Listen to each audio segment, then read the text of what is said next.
ওই ঘরখানা আমাকে একবার যেতে দেবে? ওটা ওটা তো আমাদের ঘর। তেমনটাই মনে হলো, তাই তো অনুমতি চাইলাম। ও যাও।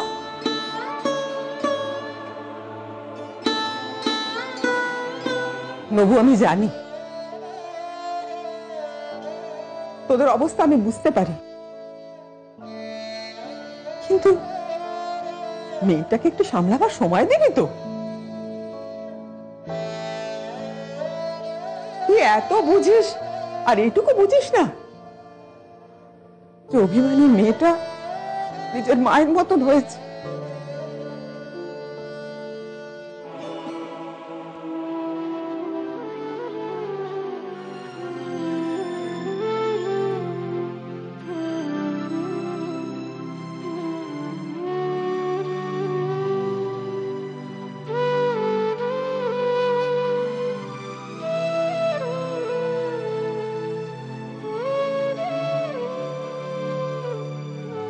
চলে এলি যে?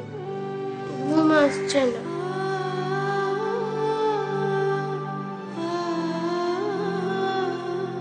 কেন? ঠাকুমা নাক ডাকছে। শুধু সেই জন্য? না, তবে তোমার কাছে ছাড়া আমার ঘুম হয় না। পাগল মেয়ে আমার।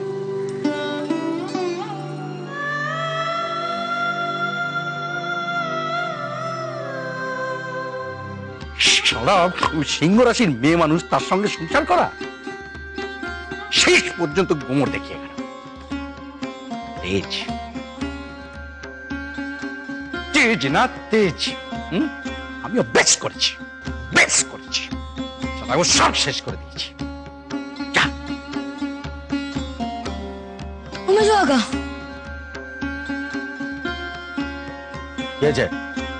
চলো, নিচে তোমায় তাস খেলতে ডাকছে। এ ডাকছে? সেজো কাকা। যাবো না। ও বাবা, এটা পেতে দাও না। হবে এখন, পরে, এখন জ্বালাস না। দাও না, আহ দাও না গো। এটা ছিললি কি করে?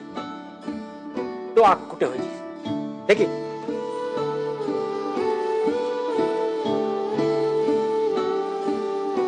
ছোট কাকা, দিদিকে দেখেছো গো? দেখেছো? কেন? সে তো তোদের সঙ্গে ছিল। ছিল, কিন্তু বাবা আসার পর যে কোথায় চলে গেল আর দেখতেই পাচ্ছি না। নেই গো, সিঁড়িতেও নেই, কোথাও নেই। দেখলি তো? নেই, দিদি কোথাও নেই। চল তো দেখি। চল তো দাদি, চলো চলো। সে কোথায় আছে এখন? আমাদের ঘরে। সেখানে বসিয়েছো? নিজের থেকে যেতে চাইলো। ও ঘরে যেতে চাইলো কেন? ওরে, ওই ঘরটা যে ওর মায়ের ঘর।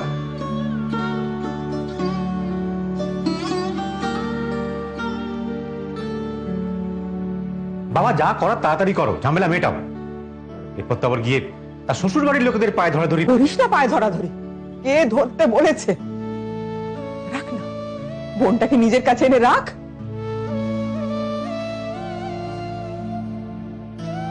সে মুরব বাপ ছেলের আছে, কাজে পায়ে ধরতেই হবে। দিদি আমাদের ফেলে চলে গেছে। দিদি মায়ের কাছে চলে গেছে। চুপ কর, দিদি আছে, এখানেই আছে। বাবা, একবার ছাদে গিয়ে দেখলে হয় না? দিদি কিন্তু ওইখানে যায়। হ্যাঁ, দিদি ওখানেই যায়। তাই? চল চল দেখি, চল।